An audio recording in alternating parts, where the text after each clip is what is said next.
नमस्कार दोस्तों, स्वागत है आपका आपके अपने YouTube चैनल ज्ञान गंगा ई लर्निंग पर। तो कैसे हैं आप सब? उम्मीद करता हूं बहुत बढ़िया होंगे। जिला दर्शन पे चल रहे थे अपन, और जिला दर्शन चलते हुए अपन अजमेर अपन ने पूरा कर लिया था।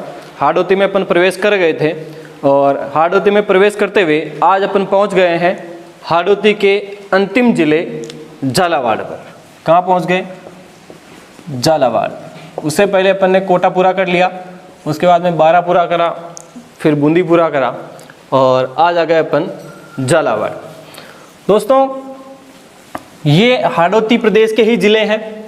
हाड़ौती का जन्म कहाँ से हुआ, ये अपन ने पिछले वीडियो में देखा था कि बूंदी से हाड़ौती का जन्म हुआ, बूंदी से अलग होकर कोटा बना, कोटा से अलग होकर झालावाड़ बना, और झालावाड़ फिर बाद में जब एकीकरण हुआ तो उस समय 1991 में बारा अलग हुआ था। ये बात अपन ने देखी थी। आज बात करते हैं कि झालावाड़ कैसे बना। दोस्तों देखिए, इसके संदर्भ में अपने को दो तथ्य याद रखने हैं, दोनों कंफ्यूज करने वाले तथ्य हैं, इसलिए अपन इन दोनों को साथ साथ में पढ़ेंगे। पहली बात आती है झालावाड़ नगर की स्थापना की। ठीक है, झालावाड़ नगर स्थापना की बात आती है। दूसरी बात आती है झालावाड़ राज्य या रियासत की बात। ठीक है, इन दोनों तथ्यों को अपन इसलिए साथ साथ ले रहे हैं क्योंकि कई बार इनमें कंफ्यूजन पैदा होता है। अपन दोनों का एक ही कोई मान लेते हैं, जबकि ये दोनों हैं अलग अलग। दोस्तों, जैसे मान लीजिए ये अपना राजस्थान है, और मान लीजिए अपना राजस्थान है, इस जगह अपनी बूंदी है।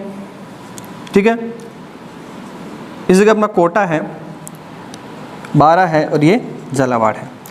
कोटा जो है, कोटा के एक सेनापति हुआ करते थे, कोटा रियासत के सेनापति हुआ करते थे, जिनका नाम था झाला जालिम सिंह। झाला जालिम सिंह आप कह सकते हैं, झाला जालम सिंह भी कई जगह मिल जाता है। तो झाला जालिम और जालम में आपको ज़्यादा कंफ्यूज नहीं होना है, ज़्यादा उलझना नहीं है। तो ये जो झाला जालिम सिंह थे, इनके द्वारा स्थापना की गई झालावाड़ नगर की। ठीक है, तो झाला आप समझ सकते हैं, पहला जो नाम है झाला, यानी इनका जो नाम था जालिम झाला जालिम सिंह, तो ये झाला इनका फर्स्ट नेम था, इसलिए इन्होंने इसका नाम क्या रखा? झाला। और वाड़ का मतलब होता था कि सुरक्षित प्रदेश, यानी झालाओं द्वारा सुरक्षित प्रदेश क्या कहलाया? झालावाड़ कहलाया। झाला जालिम सिंह ने कोटा रियासत के जो शासक थे उनको अपने दबाव में लाकर, और इन्होंने एक नगर की स्थापना कर ली। किस नगर की? झालावाड़ नगर की। स्थापना कब करी? 1791 ईस्वी में, 1791 ईस्वी में इसकी स्थापना की गई।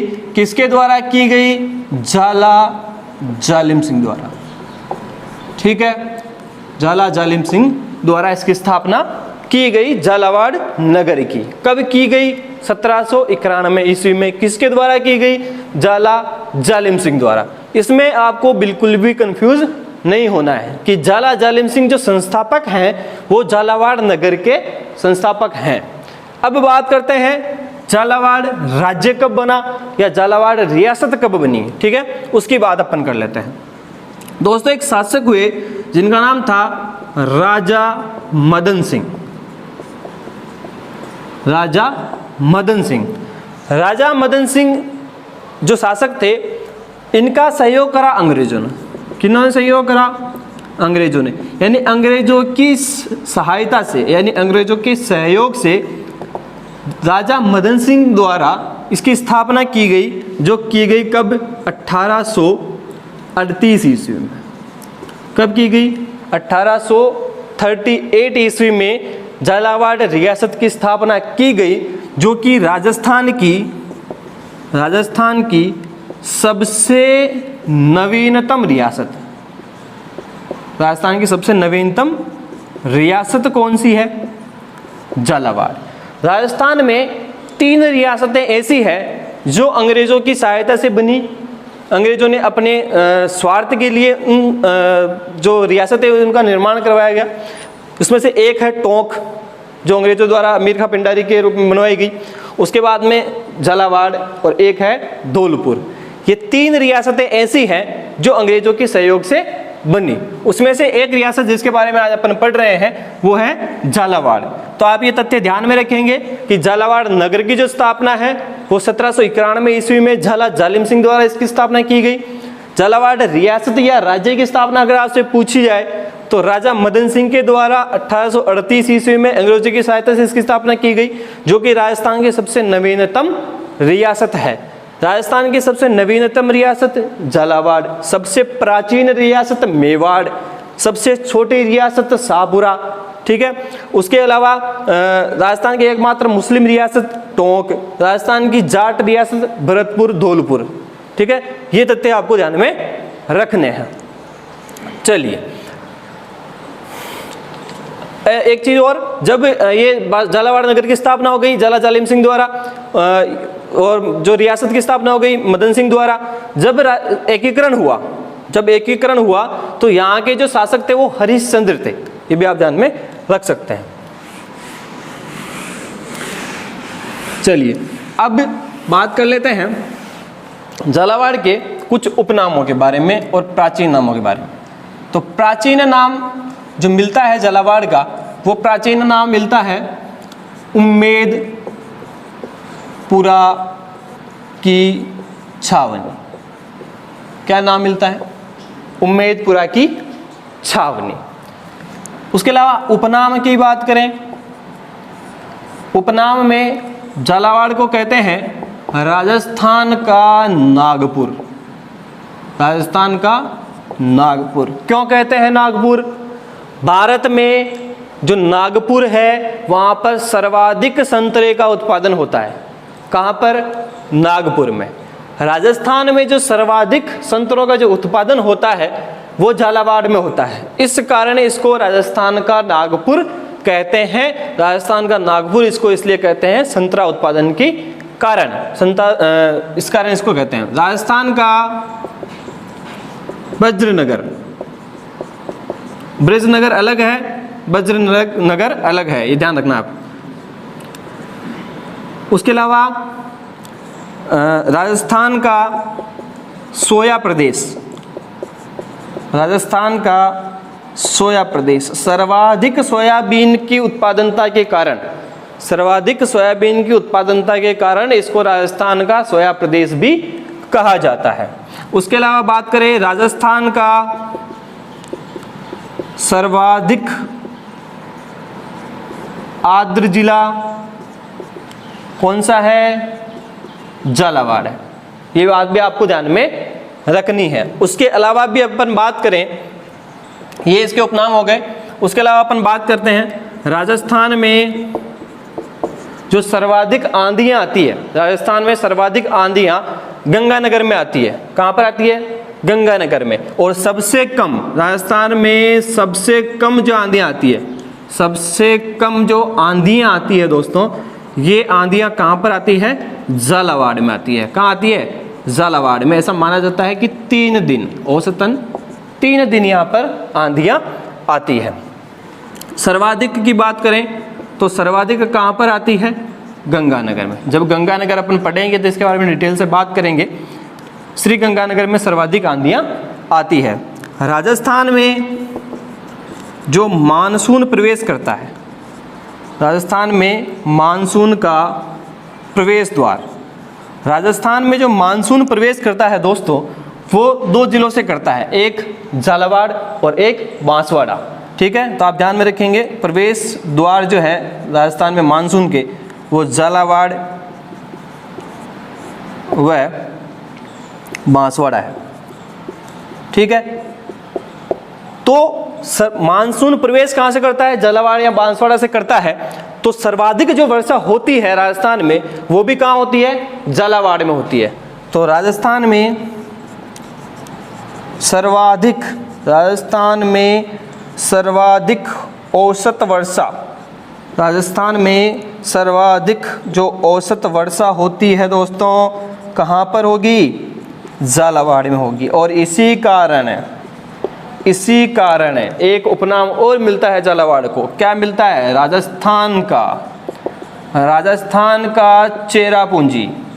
क्या मिलता है?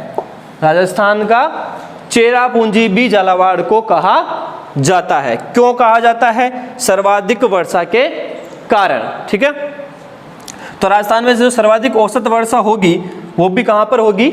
झालावाड़ में होगी। ये बात आपको ध्यान में रखनी है दोस्तों। सर्वाधिक वर्षा होने का कारण है कि इसकी जो ऊंचाई है समुद्र तल से वो लगभग 900 मीटर है। कितनी? 900 मीटर इसके समुद्र तल से ऊंचाई है। इस कारण ये आर्द्र जिला भी है और यहाँ पे वर्षा भी सर्वाधिक होती है। ठीक है दोस्तों, तो ये कुछ अपने तथ्य थे कि झालावाड़ जो नगर है उसकी स्थापना किसके द्वारा की गई, झालावाड़ राज्य की स्थापना वो किसके द्वारा की गई। उसके अलावा इसके उपनामों की अपन ने बात करी तो प्राचीन नाम अपने को क्या मिलता है? उम्मेदपुरा की छावनी इसका प्राचीन नाम अपने को मिलता है। उसके बाद में अपन ने बात करी कि राजस्थान का नागपुर इसको संतरे के उत्पादन की दृष्टि से कहा जाता है। और उसके अलावा राजस्थान का वज्रनगर भी इसको कहते हैं। राजस्थान का सोया प्रदेश, राजस्थान का सर्वाधिक आर्द्र जिला, राजस्थान में सर्वाधिक जो वर्षा होती है वो भी यहीं पर होती है। और उसके अलावा मानसून जो प्रवेश करता है राजस्थान में वो भी यहीं पर करता है। ये चीज़ें अपन ने देखी थी।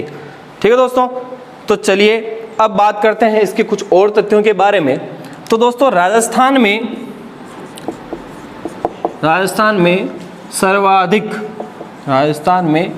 सर्वाधिक जो अंतर्राज्यीय सीमा बनाता है, अंतर्राज्यीय जो सीमा बनाता है दोस्तों, वो कौन सा जिला बनाता है? झालावाड़। कौन सा बनाता है? झालावाड़।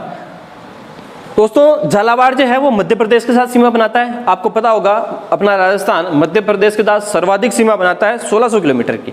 ठीक है, और उन 1600 किलोमीटर में राजस्थान के 10 जिले जो मध्य प्रदेश के साथ सीमा बनाते हैं, उन 10 जिलों में सर्वाधिक जो अंतर्राज्यीय सीमा बनाता है वो झालावाड़ बनाता है। और सबसे कम जो अंतर्राज्यीय सीमा बनाता है वो बनाता है भीलवाड़ा।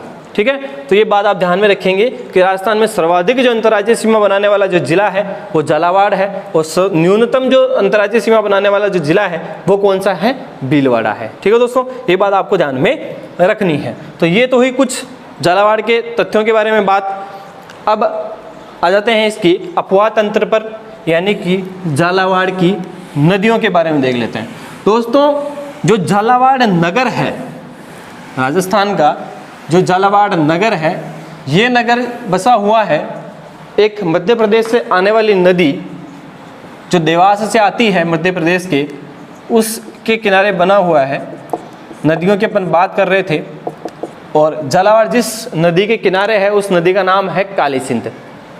ठीक है, तो यहाँ की एक जो महत्वपूर्ण नदी है वो महत्वपूर्ण नदी कौन सी है? काली सिंध। ठीक है, चलिए दूसरी नदी के बारे में बात करें।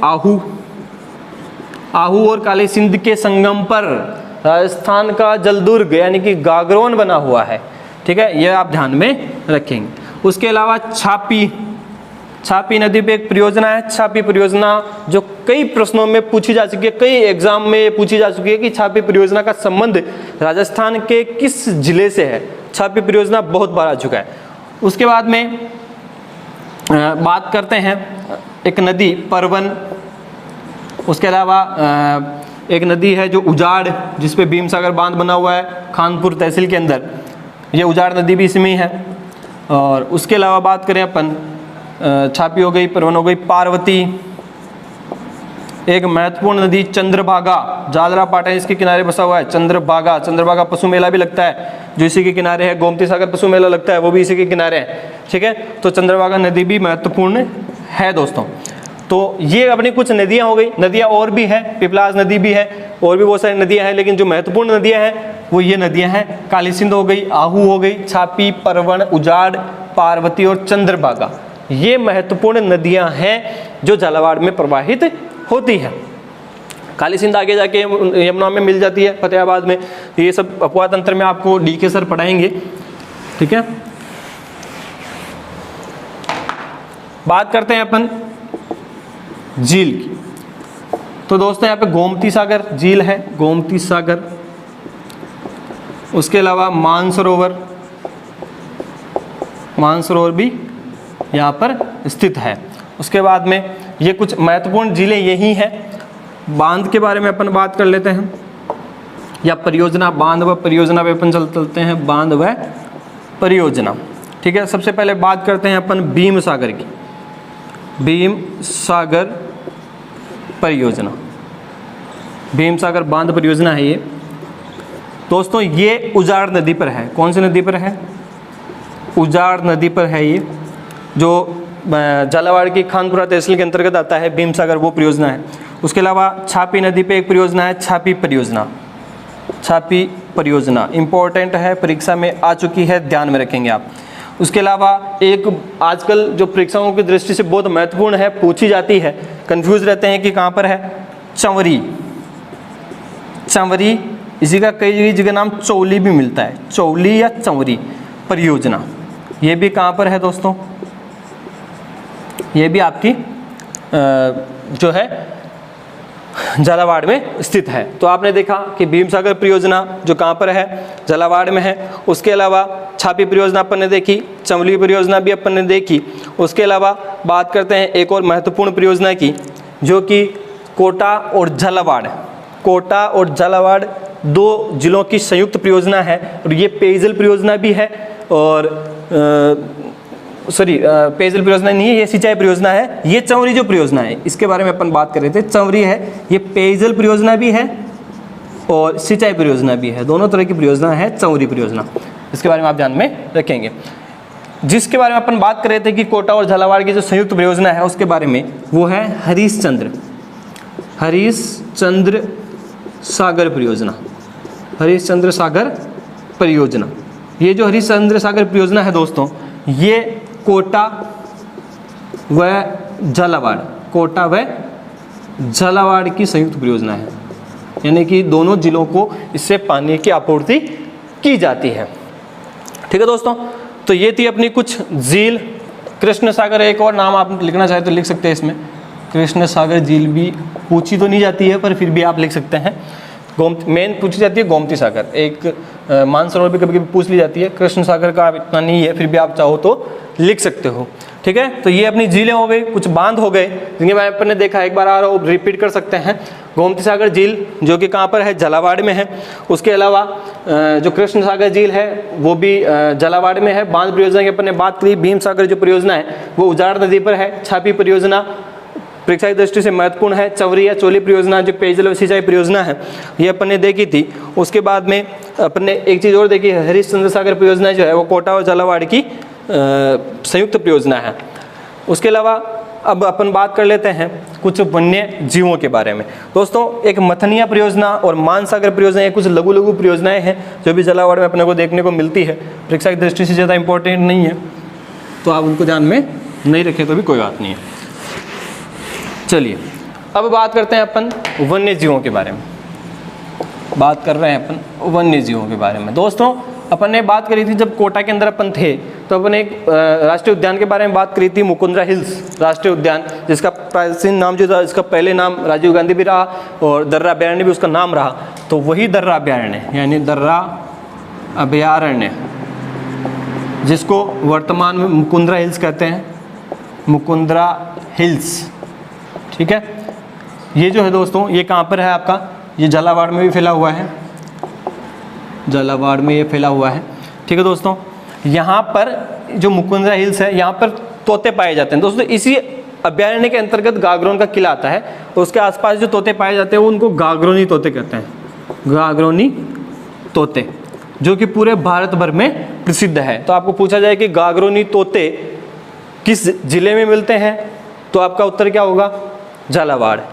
अभयारण्य की पूछे तो मुकुंदरा हिल्स या दर्रा अभयारण्य आपका इसका उत्तर हो जाएगा। ठीक है, ये पूरे भारत भर में प्रसिद्ध है। कई जगह इसका एक बार इसका वैज्ञानिक नाम भी पूछ लिया गया था कि मुकुंदरा हिल्स में पाए जाने वाले गागरोनी तोते का वैज्ञानिक नाम बताइए। तो उसका वैज्ञानिक नाम है एलेक्जेंड्रिया,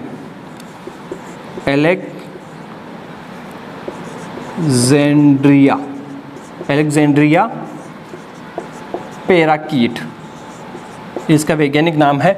नाम आप ध्यान में रखेंगे, नाम क्या है, एलेक्जेंड्रिया पैराकीट इसका वैज्ञानिक नाम है, जो आपको ध्यान में रखना है। ठीक है दोस्तों, चलिए, तो दर्रा अभयारण्य के बारे में बात करी कि मुकुंदरा हिल्स इसका नाम है। वर्तमान में मुकुंदरा हिल्स राष्ट्रीय उद्यान, और झालावाड़ में है ये।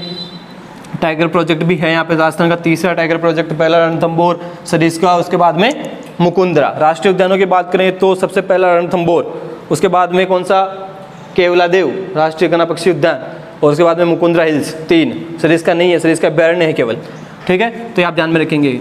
दर्रा अभ्यारण्य को दर्रा अभ्यारण्य की जो स्थापना की गई 1915 में 1955 में की गई थी, ये ध्यान में रखिएगा, ये मैंने आपको उसमें बता दिया था कोटा में।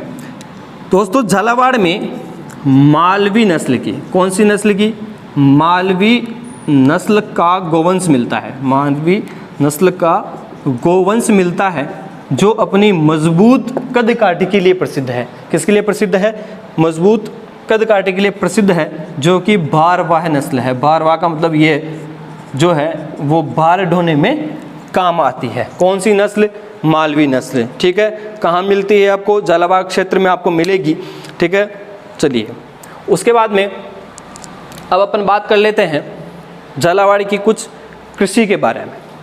तो वन्य जीव अपना हो गया है, इसको मिटा देता हूँ, और अब बात करते हैं कृषि की।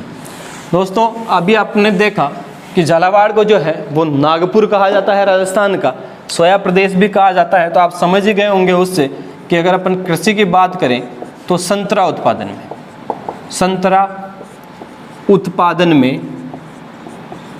उत्पादन में राजस्थान में इसका प्रथम स्थान है। राजस्थान में प्रथम स्थान है किसका, झालावाड़ का। और इसी कारण इसको क्या कहा जाता है, राजस्थान का नागपुर से इसकी तुलना की जाती है, इसलिए इसको झालावाड़ को राजस्थान का नागपुर कहा जाता है दोस्तों, ठीक है। संतरा मंडी की अपन बात करें तो झालावाड़ में एक जगह का नाम है भवानी मंडी। ये जो भवानी मंडी है दोस्तों, यहाँ पर कौन सी मंडी है, संतरा मंडी। लेकिन संतरा सेंटर ऑफ एक्सीलेंस की अपन बात करी थी, वो कहाँ पे था, कोटा में। जो संतरा की नई नई किस्मों का विकास करता है, शोध करता है, वो कोटा में है। लेकिन संतरा मंडी जो है वह कहाँ पर है, भवानी मंडी झालावाड़ में है। संतरा के उत्पादन में राजस्थान में जो प्रथम स्थान रखने वाला जिला है वो भी कौन सा है, झालावाड़ है। राजस्थान में सर्वाधिक सोयाबीन उत्पादन, राजस्थान में सर्वाधिक सोयाबीन का जो उत्पादन होता है दोस्तों, ये सोयाबीन का उत्पादन भी कहाँ होता है, झालावाड़ में होता है। और इसी कारण झालावाड़ को कहते हैं राजस्थान का सोया प्रदेश। क्या कहते हैं, राजस्थान का सोया प्रदेश। सोयाबीन के अधिक उत्पादनता के कारण इसको कहते हैं। उसके अलावा झालावाड़ में अफीम की खेती भी होती है, अफीम उत्पादन भी यहाँ पर किया जाता है दोस्तों, ठीक है। चलिए उसके अलावा बात करें राजस्थान में, तो राजस्थान की पहली अश्वगंधा जो मंडी है दोस्तों, राजस्थान की पहली, तो आप लिख सकते हैं राजस्थान की प्रथम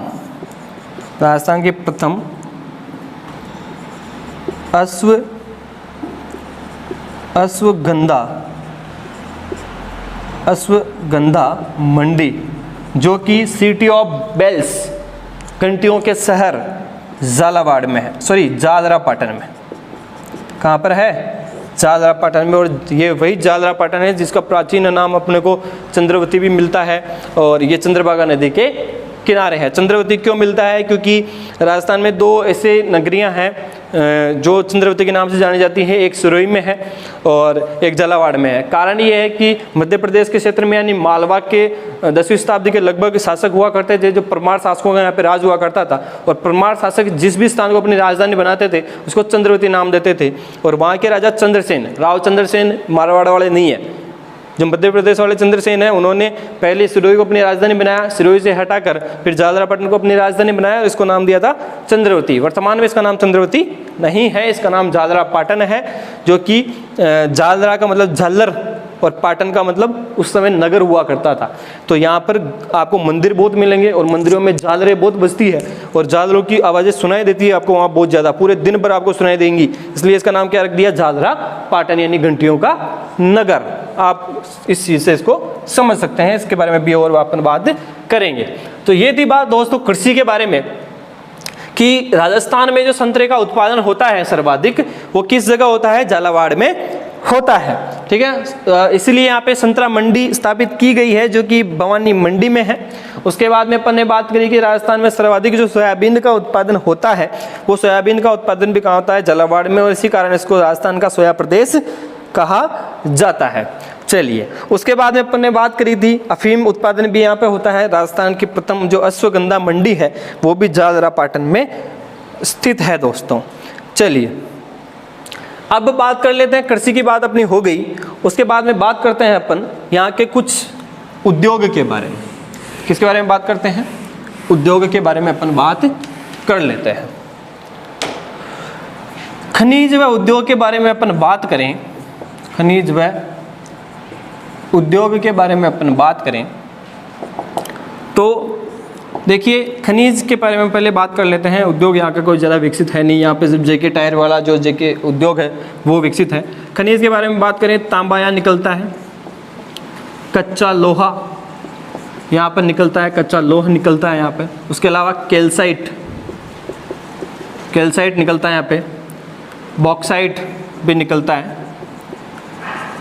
ठीक है। उसके अलावा सैंडस्टोन निकलता है, सैंडस्टोन भी यहाँ पर निकलता है। तो ये कुछ खनिज है जो यहाँ पर निकलते हैं। उसके अलावा उद्योग की बात करें अपन तो यहाँ पर जेके उद्योग विकसित है। कौन सा उद्योग? जेके उद्योग। या इसकी टायर कोट फैक्ट्री है, टायर कोट फैक्ट्री जो है जेके की वो कहाँ पर है? झालावाड़ में है, ठीक है दोस्तों। तो ये खनिज देखा अपन ने कि खनिज और यहाँ पर कौन कौन से उद्योग विकसित हैं। उसके अलावा यहाँ पे मूर्ति बनाने का भी कार्य किया जाता है। ये छोटा मोटा कार्य है जो यहाँ पे किया जाता है, मूर्ति बनाने का कार्य, ठीक है। उसके अलावा यहाँ पर सोने चांदी का जो बेत कार्य है वो भी यहाँ पर किया जाता है, मूर्ति बनाने का कार्य, ठीक है, बेत कार्य ये भी यहाँ पर किया जाता है। कहाँ पर दोस्तों? झालावाड़ में, ठीक है दोस्तों। तो ये अपन ने देखा कि तांबा, उसके बाद में कच्चा लोहा, कैल्साइट, बॉक्साइट, सैंडस्टोन, जेके उद्योग, टायर कोट फैक्ट्री और मूर्ति बनाने का कार्य, बेत जो कार्य है वो कहाँ पर किया जाता है? झालावाड़ में किया जाता है, ठीक है दोस्तों। तो ये अपन ने आज झालावाड़ के बारे में कुछ चीज़ें अपन ने पढ़ी कि इसकी जो ऐतिहासिक पृष्ठभूमि इसकी क्या थी, इसका भौगोलिक पृष्ठभूमि क्या है, ये अपन ने चीज़ देखी। उसके बाद अलावा अपन ने इसमें देखे खनिज क्या है, नदियाँ कौन कौन सी हैं और बांध व परियोजनाएं कौन कौन सी है। परीक्षा की दृष्टि से बहुत महत्वपूर्ण चल रहे हैं अपन, तो इसको आप वीडियो को पूरा देखा करें। और आपके एग्ज़ाम जो है वो भी लगभग 30 तारीख को फिक्स है, तो आप बिल्कुल भी लापरवाही ना करें, ना दिमाग में इसकी थिंकिंग रखें कि हमारा जो एग्ज़ाम वो आगे एक्सटेंड होगा, ठीक है। अगर एक्सटेंड होता है तो बहुत अच्छी बात है, लेकिन अगर एक्सटेंड नहीं होता है BSTC प्री का एग्ज़ाम तो आपका एग्ज़ाम 30 तारीख को ही होगा और उसके लिए आपके पास में उस समय बहुत ही कम शेष है, ठीक है। तो आपको बिल्कुल लग के तैयारी करनी है और आप खाना पीना बिल्कुल छूट जाना चाहिए, रातों की नींदें उड़ जानी चाहिए आपकी, ऐसी आपकी तैयारी होनी चाहिए। तो मिलते हैं अपन झालावाड़ के नेक्स्ट पार्ट में। जब तक के लिए वीडियो देखिए, नोट्स बनाइए, इंपॉर्टेंट क्वेश्चन जो है कमेंट बॉक्स में शेयर कीजिए। मिलते हैं नेक्स्ट पार्ट में। नमस्कार, धन्यवाद।